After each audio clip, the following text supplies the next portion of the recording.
All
right, we want to thank everybody for joining us today.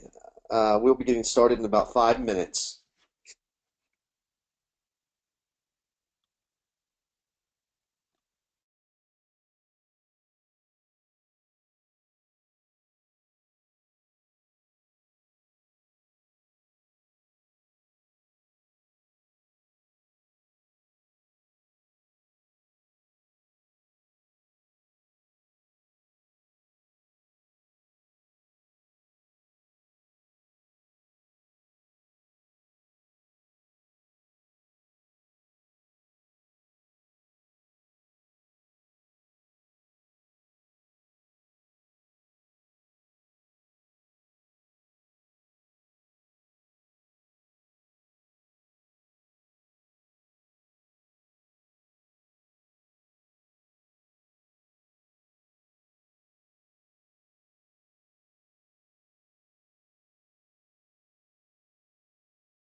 All right, good morning. We're going to get started here in just a few minutes. Probably we have a few attendees still signing on, so we're probably going to get started in about 1 or 2 minutes from now.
All right, we're going to go ahead and get started today. I want to thank everybody for joining us for our last webinar of the year. It's 2017 Retail Trends and How to Develop a Retail Recruitment Strategy.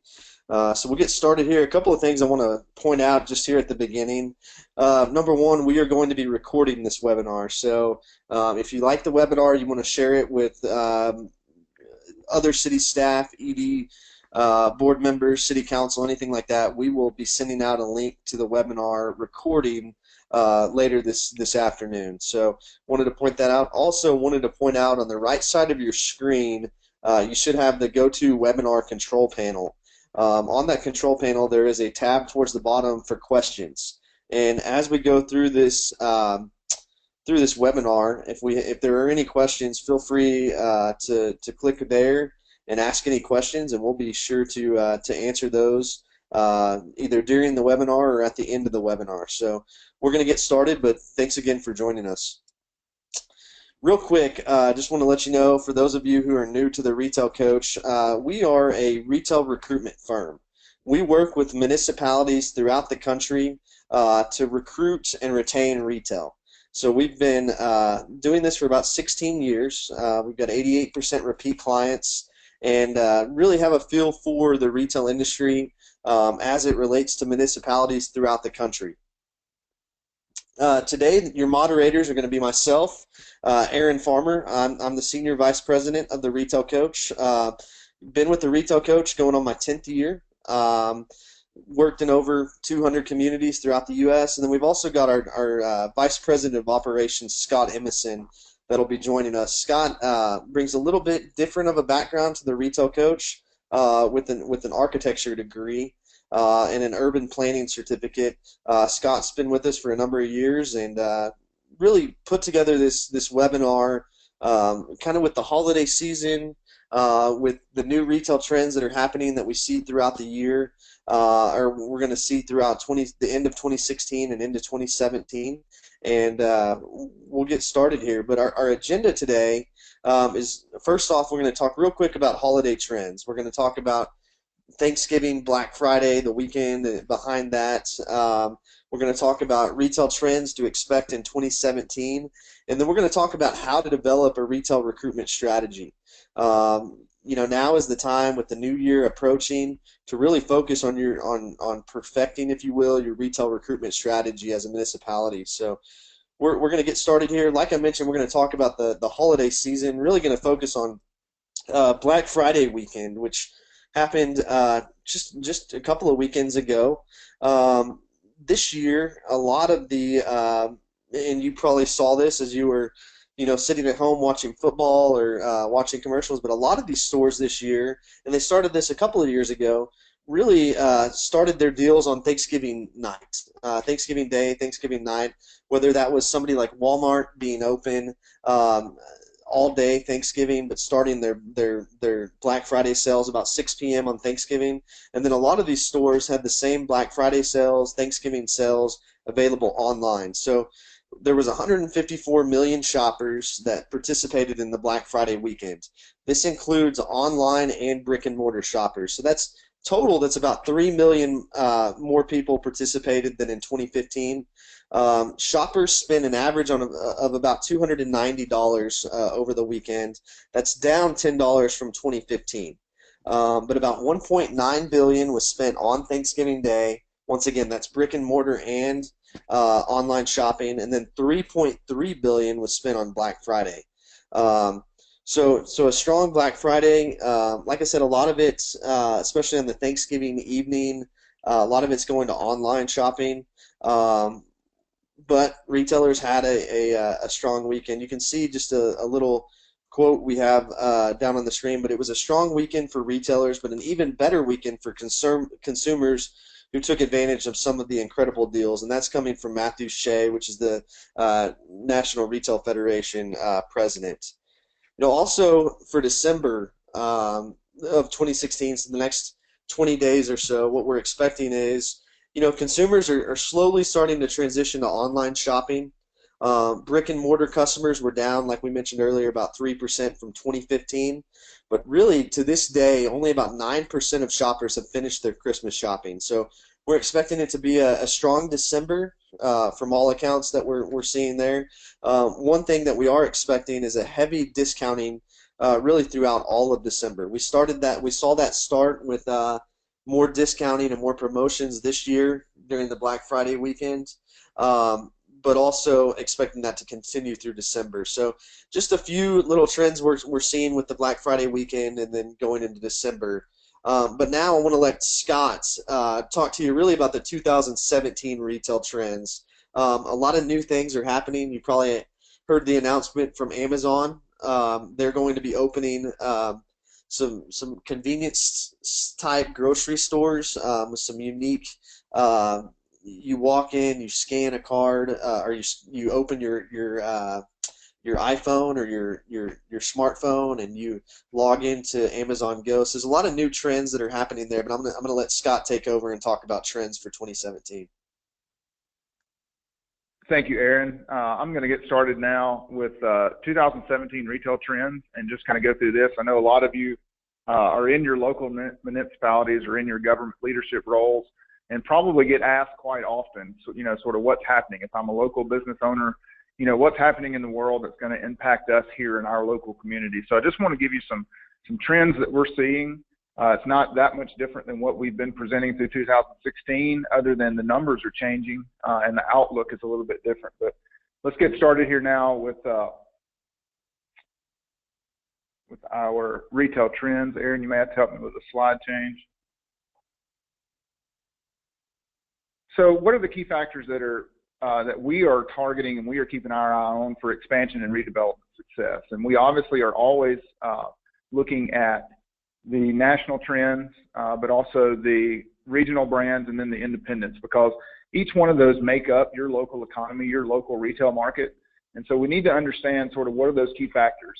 What we're seeing right now is in a lot of urban markets is that revitalization trend is going to continue as national and regional brands are seeking those untapped opportunities.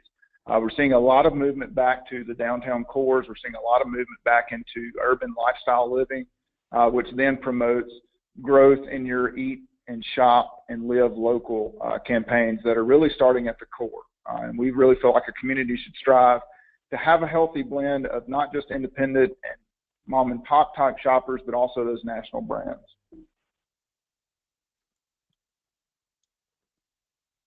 So we basically see the trends and factors for 2017 being on two ends of the spectrum. And really the two factors that feed into that are the economy, which right now what we're seeing is strong activity on both ends of the retail spectrum. So we're seeing the discount market really grow. You can see that in brands like TJ Maxx and some of your thrift type retailers. And then we're also seeing it on the luxury side. So you can see brands like Nordstrom Rack following Trader Joe's and opening up different type concept stores. You're seeing it with the specialty grocery stores offering specialty high-priced items at a higher standard. So we're seeing that in the economy, but then we're also seeing factors affecting 2017 trends being the encroachment of e-commerce. And we continue to talk about online shopping because it obviously affects our brick and mortar stores, but also we're trying to watch those trends just so we understand how it's affecting those brick and mortar stores, but also the percentage and the sales tax revenue and the revenues that are generated inside your community. So I just wanted to elaborate real quickly on what I was just talking about with sort of the two ends of the spectrum of the retail market really growing, value versus luxury. Whereas, value stores, discount stores used to have sort of a negative, I guess, stigma that were attached to them. Really what we're seeing now is that value is for everyone. So stores like TJ Maxx have really opened the door for, new name brand, high price items that typically would have been found in the department store are now available at a discount store inside of TJ Maxx that is sort of a smaller department store. And we're seeing that the market is drastically impacted by low-income families and then higher-income shoppers who now have developed a taste for discounts. Scott, I think you see that as well with the new outlet malls that are popping up throughout the U.S. A lot of the outlet malls that are popping up are the luxury items. So you'll see like Coach and some of those other types of businesses are opening up. So you've got all kinds of shoppers, whether it's low income, middle income, high income, being able to shop at some of those higher end type stores. That's exactly right. And I mean, what we're seeing in terms of new developments, new retail developments that are being established across the country right now is they're really being anchored by those type stores. Whereas, grocery and other department stores used to be the anchors that developers were looking for. It's really being driven now by those junior anchors, which are, either followed by the TJX companies or that specialty grocer that I was talking about before. So real quickly, I just want to talk about some numbers and kind of give you, from the perspective of the consumer, but also the government official, what are the numbers that are impacting our communities? So when we talk about e-commerce or m-commerce, which you may hear throughout our presentation, m-commerce standing for mobile commerce. So really, what are the numbers? If we look back to 2010, which was really sort of the revolution and the time that a lot of this got started, it was post the economic recession in 2008, 2009, so we were seeing positive numbers again. And in 2010, 4.3% of retail sales occurred with online sales. We're now up in 2016 in 8.1% and projected to be higher than that for 2017.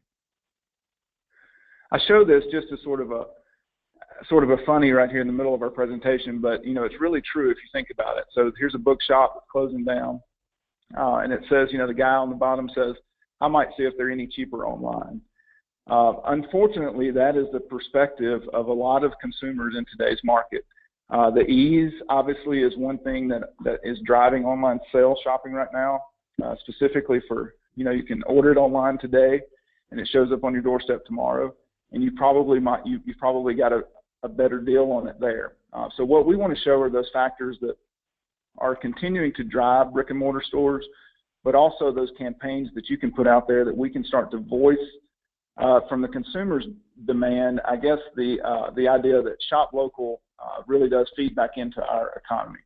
Yeah, and Scott, just to add to that slide, what we call that is really showrooming, and we see that a lot right now, where consumers will go into a brick and mortar store, they will find an item they like, kind of use it as a showroom, and then they'll go online and buy it. So that's something retailers are really trying to get a handle on and trying to figure out how to increase those in-store conversions, if you will.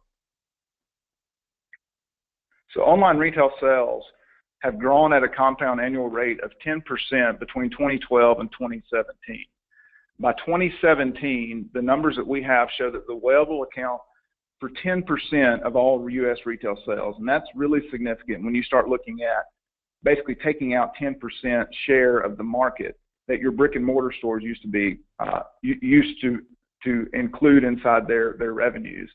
You think back to the 40s, 50s, and 60s, where everybody had to go to the downtown to basically get their goods and services.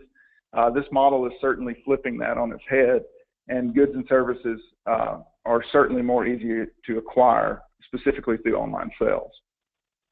So if we look at a couple brands that are being affected by online sales, certainly we've seen some of these brands have different approaches over the last couple of years, but then are obviously lining up their strategies for the next few years to combat online sales or to work with online sales. Looking at this list, Staples obviously has merged with Office Depot, Office Max. Macy's, a huge department stores, they've actually gone in and closed 40 of their stores, and they're expanding off-price brand. They're trying to compete with that discount retailer. Sears, we know what they're doing. They're opening up their model to different approaches, and they've closed dozens of stores, and the ones that are still open are really struggling right now. And then they've also gone out and they've given the Sears hometown. They're able to brand local hardware stores, trying to get their brand into different avenues that they've never really encroached before. Yeah, you probably wouldn't. Scott, you can kind of lump Kmart in there with Sears, them being tied together. You probably see it throughout the country, but Kmart is closing most of their stores as well. That's right.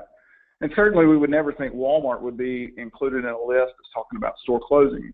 But we all know what they did in 2014, 2015, and then early in 2016, where they came in this past year, and they're even looking in 2017 to close 100 more stores. And a lot of these are their smaller either market stores or their neighborhood market stores.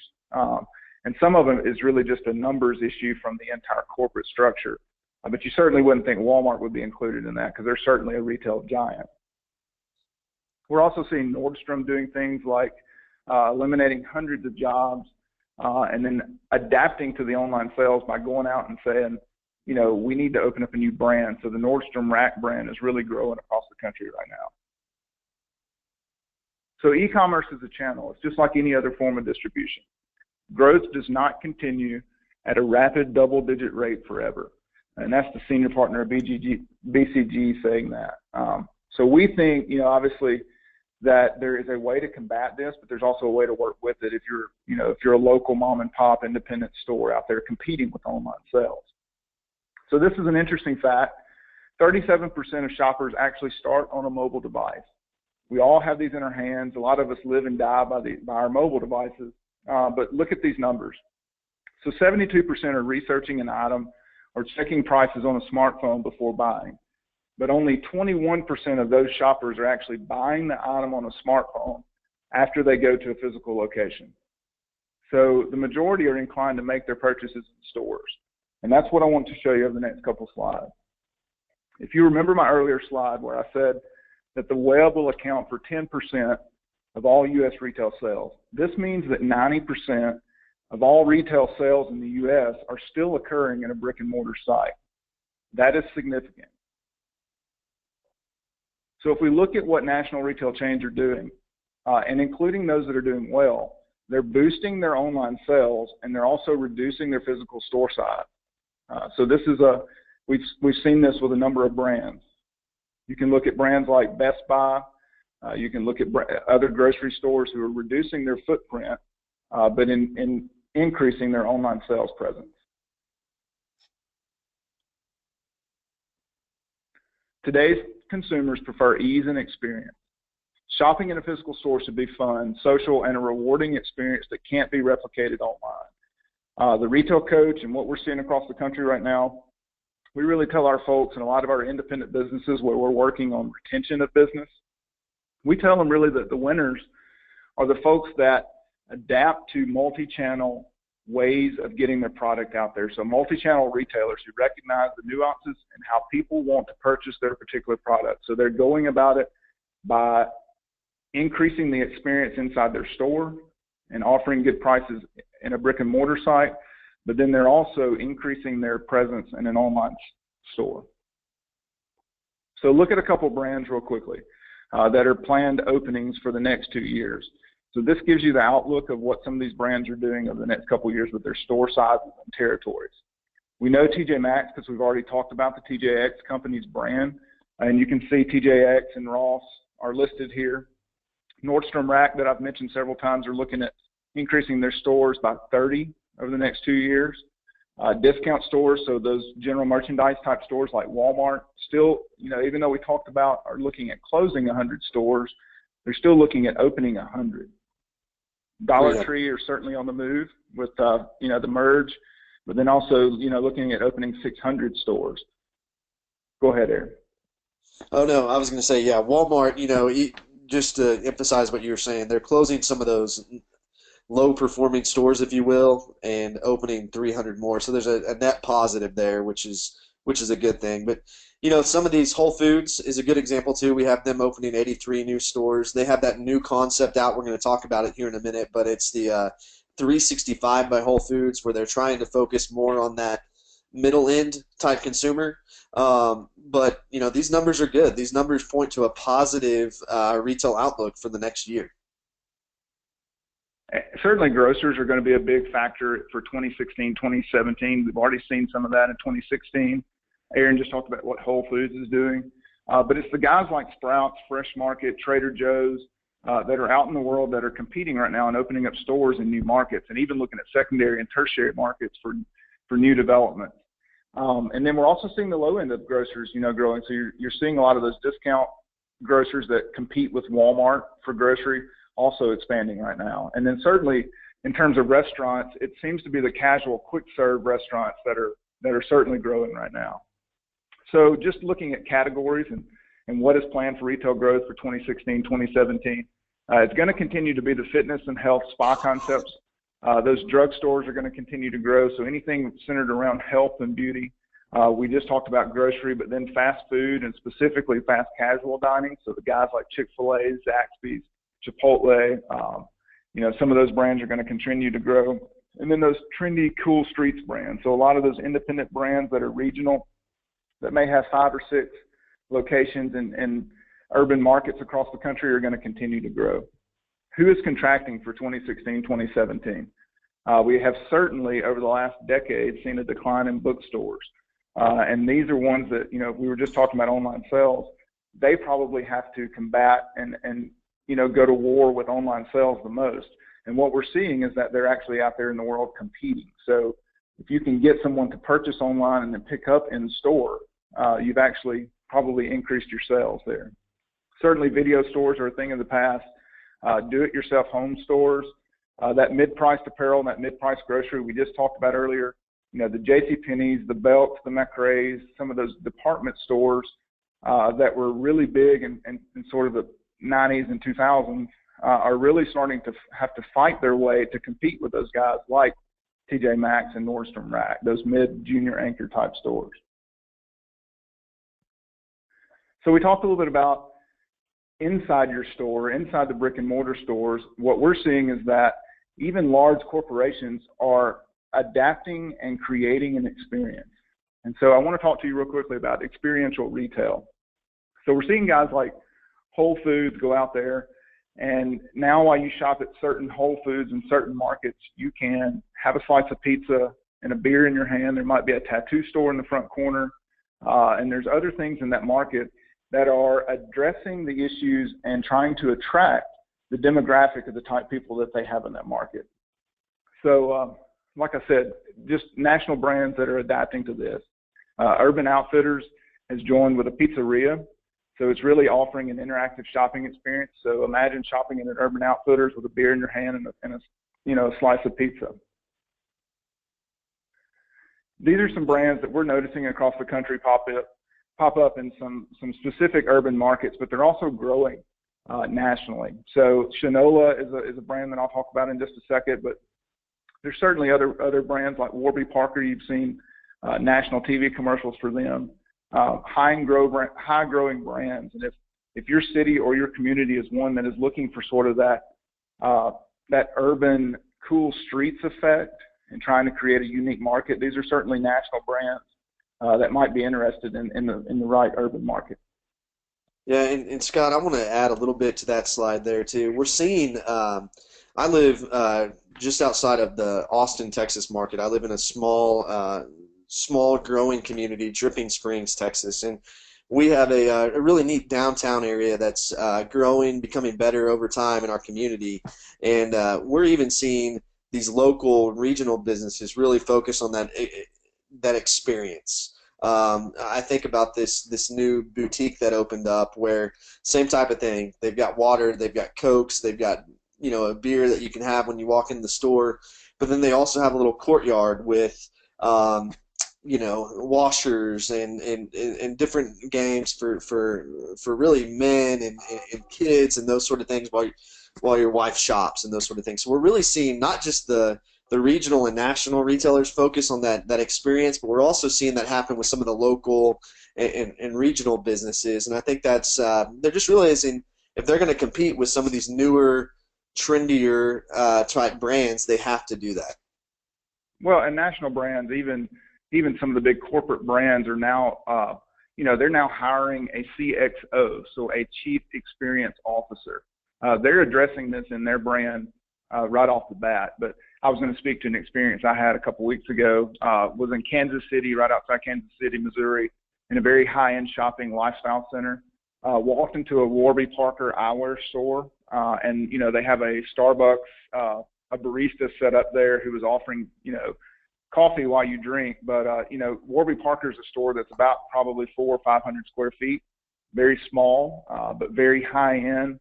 And they have a very good online presence, but then they're also looking for these very niche markets that they're trying to go into. But their whole brand is based around experience. So if you want to order Warby Parker eyewear, they'll send you 4 eyeglasses to try out, and then you send back the 3 that you don't want. And then their in-store experience is phenomenal. Awesome. Well, thanks, Scott, for kind of getting us up to speed on the trends for 2017. I'm gonna jump into talking about how to develop a successful retail recruitment strategy. But before I do that, we've had a couple of questions come across. We talked about how we're going to record the webinar and get that out to everyone. But also there was a question: will the PowerPoint by itself be available? And we'll make it a point that we'll send over a link to the PowerPoint by itself. So if you want to pass that along, you can as well. So, really want to talk to you today about developing a successful retail recruitment strategy. I mentioned this with, the end of the year upon us, leading into January. We're talking to a number of municipalities about really focusing in 2017 on developing a retail recruitment strategy. So we want to share a few tips with you and strategies on how to do that. But the first thing I want to talk to you about is you've got to know your community. You've got to know your competition as well. You really have to assess your retail opportunities. You've got to pay attention to, what is available from a site standpoint. How are my existing businesses doing? Those sort of things. Retailers focus a lot on store spacing. Will a retailer locate in my community if there's one 5 miles down the road? You really have to show that the demand is there. So really focus on your community, but really focus on your retail trade area. The retail trade area is the largest distance consumers are willing to travel to shop and eat in your community. And most, if not, I would say all of us, the community we live in, the community we work in, has a trade area larger than the city limits. You really have to understand that trade area. Retailers have different customer profiles. Chili's looks for 50,000 in a retail trade area. Applebee's looks for 40,000. You want to be able to show to retailers that you have a large trade area, that you have 50,000 in your trade area. Maybe it's 20,000, but it has to be accurate. So can't stress it enough. This might be the most important slide in the presentation. Know what your retail trade area is. Know how large your retail trade area is. There's a number of different ways, and in the past, as we're talking about retail evolving, retailers evolving, in the past we had used radials and drive times to determine retail trade areas. Well, I will tell you, radials and drive times, these computer models are really becoming a thing of the past. Retailers now are just requiring much more detailed information, factual information on where consumers are coming from. At the Retail Coach, we use cell phone data studies. So we're able to go into any of your shopping centers in your community, and we're able to tell where consumers are coming from to shop or eat at that specific location. So you can see on the map here a cell phone study that we completed for a community. The blue dots represent households, that are shopping in that community. So you can start to see where the blue dots start to clump together, congregate there. that's your retail trade area. So can't stress it enough, but forget about the radials and drive times and focus on cell phone analysis, cell phone studies, focus on more detailed type information when determining a trade area. Demographics. It's extremely important when you're reaching out to retailers, restaurants, to developers to make sure you have the most up-to-date demographics as possible. Work with a number of communities that have contacted us or reached out to us, and they're still operating off of 2010 census data. Can't stress it enough, but if you don't have 2016 data right now, you're behind the curve. 2017 data should be coming out very soon, but if you have questions on this data, feel free to reach out to us after this, and we can help you get the right data you need. But retailers are looking at trade area size. They're looking at population in the trade area. They're looking at growth in the trade area. They're looking at incomes, whether that's average household income, median household income, and then they're also focused a lot on age. Depending on the type of retailer, Scott mentioned those fast casual brands, your Chipotle's, your Panera Breads of the world. They're expanding rapidly, and they're focused on that millennial crowd. They're focusing on that 20 to 30 age population. So very important that when you're looking at your demographic profile, when you're sharing that with retailers, that you focus on age as well. You also need to know your psychographic profile. So we talked about demographics. We all know what demographics are, your age, your income, those sort of things. Psychographics takes it to the next level. I heard a long time ago somebody described psychographics as demographics on steroids, and that's exactly what it is. It looks at your average person not based on their demographics, but based on what items are they purchasing. How much money are they spending at specific grocery stores, at specific retail stores. So make sure you have a psychographic profile. Your trade area is going to be made up of many different psychographic segments, and it's important to focus on each of those. Chipotle, for example, looks for certain psychographic segments in a community before they'll locate there. That's different. They're going to have similar psychographic segments to somebody like a Moe's Southwest Grill, but also different segments. Same thing with Lowe's and Home Depot. They look for similar customers but different psychographic profiles. So it's very, very important to make sure this is in your toolbox as you're going out to recruit retailers and restaurants. You also need to look at a leakage analysis. We refer to it at the Retail Coach as a gap analysis, but where are the gaps? We look at about 85 to 88 different retail sectors, everything from electronic stores to grocery stores to fast casual restaurants to full service restaurants. Really have an understanding, complete a gap analysis or a leakage analysis to really understand how much money is leaking your community. When I say leaking, that's money that's leaving your community and being spent in other communities, your competing communities. So make sure you identify what those specific leakages are. If there's $5 million in shoe store leakage, you know that, hey, there's an opportunity for us to go out and recruit a shoe store. So really pay attention to that. Can't stress that enough. We had a question come across that said, how often does our leakage analysis need to be updated? And, really, unless you are in a very fast-growing, fast-changing community from a retail perspective, usually you're good with the leakage analysis for about every 2 years or so. But if you're one of those faster growing, population is growing type communities, you really need to have your gap analysis updated every year. From a demographic standpoint, you want to make sure you're updating your demographics every single year.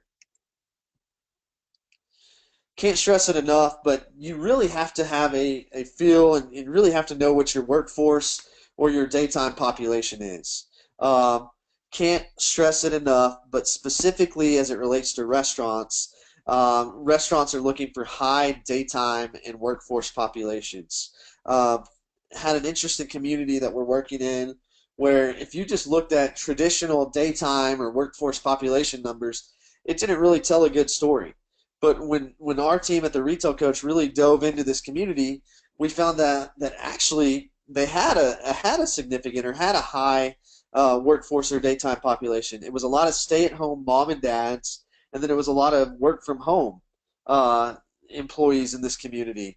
We were able to take that information that we garnered from that study and take that in front of restaurants, and there's several restaurants that'll be opening up soon in this community. But remember that. Make sure you know your workforce and daytime population.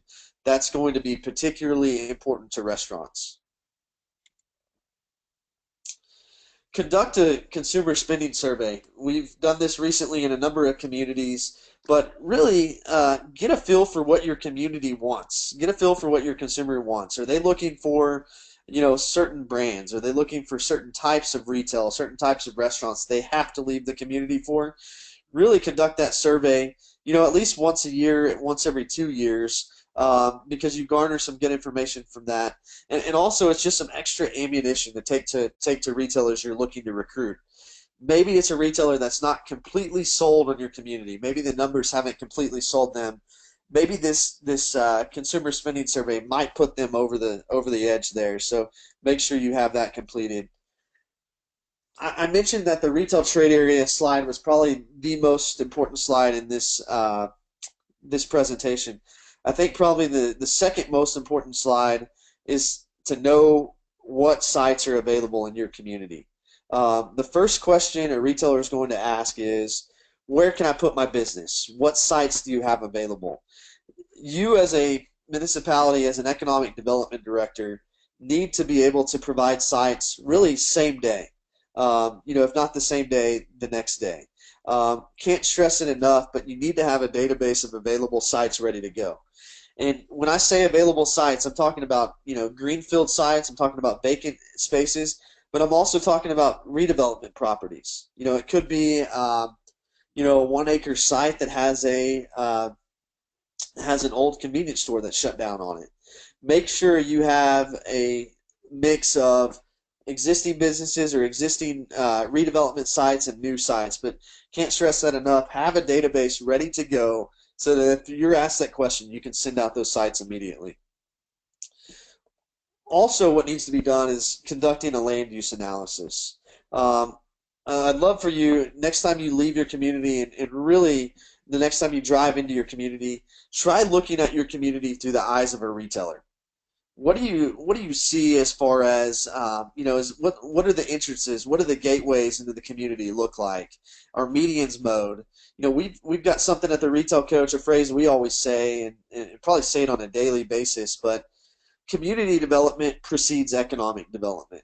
So conduct a land use analysis. Look at sites. Look for sites that aren't serving their highest and best use. Maybe it's like I said, maybe it's a convenience store that's seen brighter days that needs to be redeveloped. Maybe it's a shopping center that needs a refresh. Maybe it's a shopping center that needs to be pitched to a redeveloper. Those are some of the things that I wanted to mention when you're conducting a land use analysis. The key here as well is to really market your vision. You need to have high quality marketing materials. That's something we complete for our clients. You can see one that on the right side of the screen that we just completed, more of an infographic flyer for our client in Sheboygan, Wisconsin. But what's going to make your marketing flyers? What's going to make you stand out over your competition? Can't stress that enough, but a lot of times with retailers, you only get one chance. So you want to get a flyer in front of them, and you want it to make an impact. So can't stress that enough.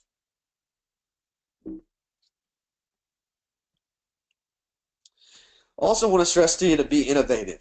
We talked about these retailers earlier in the presentation that are being innovative. They're having to compete with online sales. They're having to do this experience type marketing that Scott was talking about. But you as a community also have to be innovative. You need to have a data-driven retail website. You need to have those sites we talked about available on your website. You need to have an interactive mapping application where that data is more than just a more than just a report, but you can actually visualize that maybe through something like our GIS system that the retail coach uses. But make sure you're innovative. Can't stress that enough.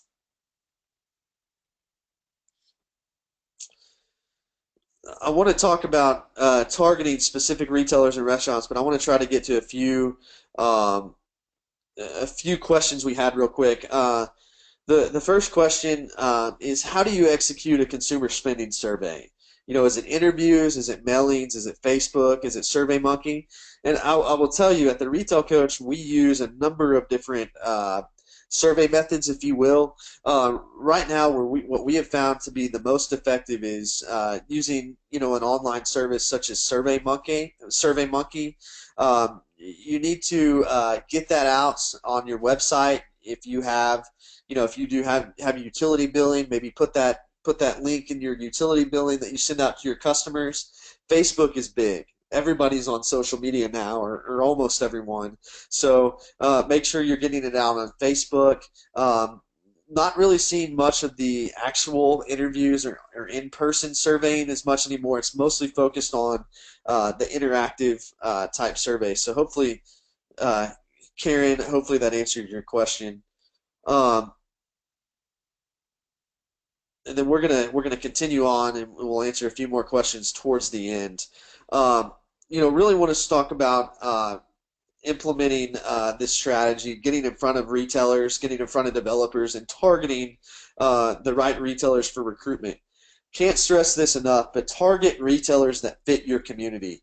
We talked about earlier that every retailer has a customer profile. If your trade area is 60,000, don't focus on retailers that require 100,000 in the trade area. Focus on those that fit your community, that you match their customer criteria, whether it's an age group range, whether it's an income. Really focus on specific retailers. You need to understand their location criteria as well. So if you're going to go out and try to recruit a retailer, make sure you have a couple of locations for them, or a couple of sites that they fit. And then research the regional and state retail real estate contacts. It's all about relationships in the retail industry, and that's at the Retail Coach, that's really how we've leveraged our business. Is we work with municipalities and we get them in front of the right retailers. Make sure you have the right retail and real estate contact for the retailers. Don't waste your time going after a site selector for the company that only focuses on the West Coast when you're on the East Coast. Focus on the right contacts there. I want to talk to you real quick about ICSC. For those of you who aren't familiar with ICSC, this is the International Council of Shopping Centers. Founded in 1957, we've been attending, Kelly Kofor, our CEO, and us as a company have been attending for the last 25 or 30 years, but there is their large real estate convention that happens in May every year in Las Vegas. Can't stress enough, but if you're not a member of ICSC, as a municipality, as an economic development organization, you can actually join ICSC for $100. That gives you access to a lot of industry information, and then it also gets you into these trade shows, the Vegas conference, but also some of the regional conferences at that member rate at a pretty significant discount. So if you're not a member of ICSC, if you're not participating in ICSC, can't stress it enough, but you need to start doing that.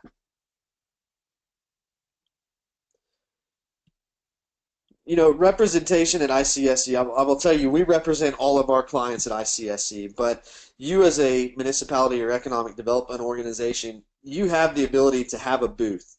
You can see what our booth looks like from this last ICSC in May of 2016. But a booth can be a huge investment depending on the conference, so make sure you're prepared.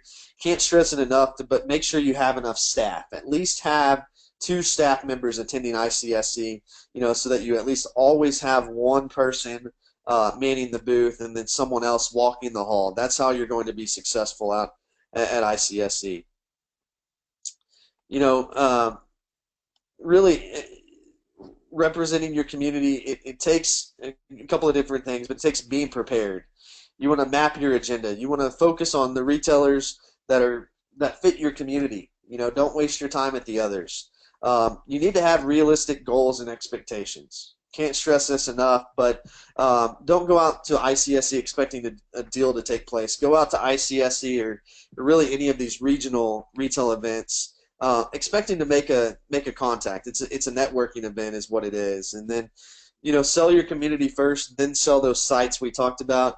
Have an iPad available so that you can send those sites immediately. In a meeting, you can pull up your interactive mapping application immediately. Can't stress that enough.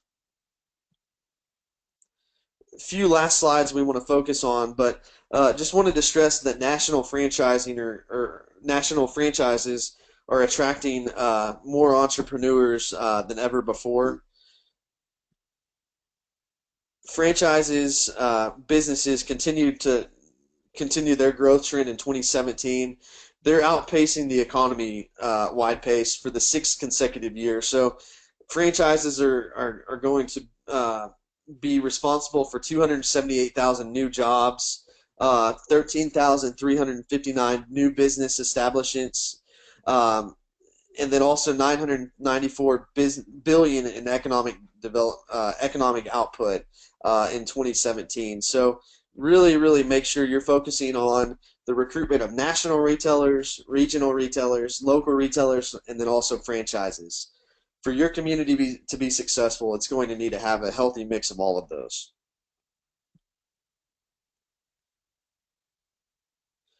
You also want to have information available from developers as well. Maybe that's conceptual site plans.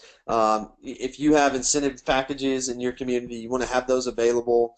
We're not big fans of incentives at the Retail Coach, but we realize they're necessary in certain situations. And then you need to have a proactive, business-friendly city.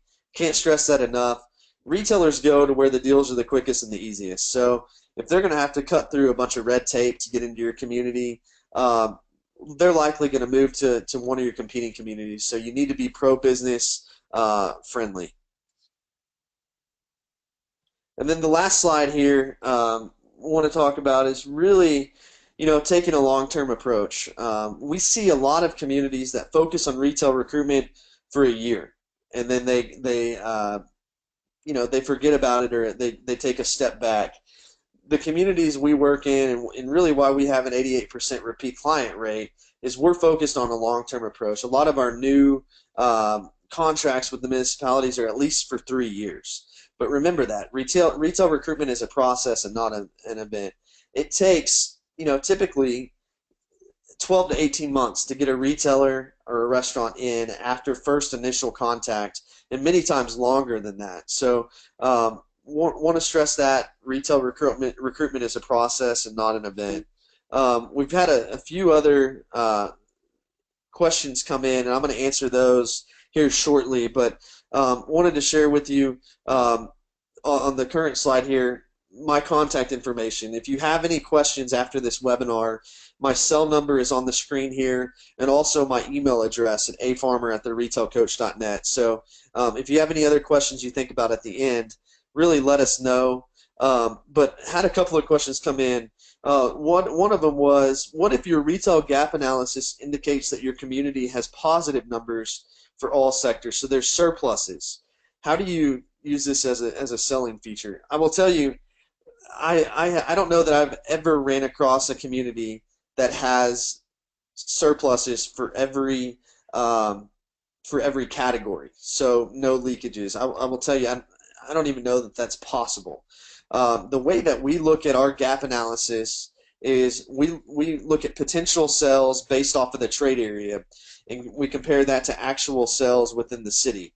So if you're a typical community and you have a larger trade area, you should probably show you should show at least some leakages in your community. So I would say what I would do if I was you is I would look at your trade area. Are we comparing just city limits to city limits, potential sales to actual sales? If we are, that's probably why you have surpluses in most of those sectors. I would really look at changing that up. I would look at looking at your potential sales based off of the trade area, and I think that'll be a more accurate depiction of your your community, and then you could use that leakage analysis as a sales tool. So if you want to Ronald, if you want to contact me after this presentation, I can help you look at that and maybe take a look at your gap analysis, see if there's any changes that need to be made. The other question, another question we had is, could you speak a little bit about variety of incentives you see communities utilize for retail? Really, some of the most some of the incentives we're seeing most right now are sales tax rebates or sales tax abatements. Those are pretty common right now. I will tell you, I see a lot of communities make the mistake of rebating 100% of sales tax, or abating 100% of sales tax. You don't have to do that. You can rebate maybe 50%. You also don't have to do it. I see a lot of communities make the mistake of doing these sales tax rebates over a 10-year period, or even longer than that. You know, you can look at doing it in maybe even a 3-year period. So really, what I would emphasize, if you're looking to incentivize a retailer or restaurant developer, is maybe look at some other deals that have recently been done with communities from an incentive standpoint. That's public information. If you're looking to recruit a Trader Joe's, for example, and they're requesting a certain amount of incentives, I would look at maybe the last 5 or so Trader Joe's that have gone in, and really see what incentives were given there. From a local business standpoint, what's really popular right now is the facade enhancement program, where or maybe a matching grant program where a community works with local businesses. We see this in a lot of downtown areas, but works with a lot of local businesses to facade enhancement. Maybe it's a $2,500 match. Maybe if this business will put in $2,500 to bring their store up to modern times, or put a new facade, brick or stone facade on the front of the building, the city or the Economic Development Corporation will match that. But those are some of the incentives we're seeing.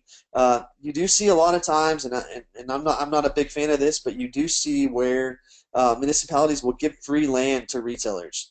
I'm not a big fan of that. Depending on sometimes that might be the right call there.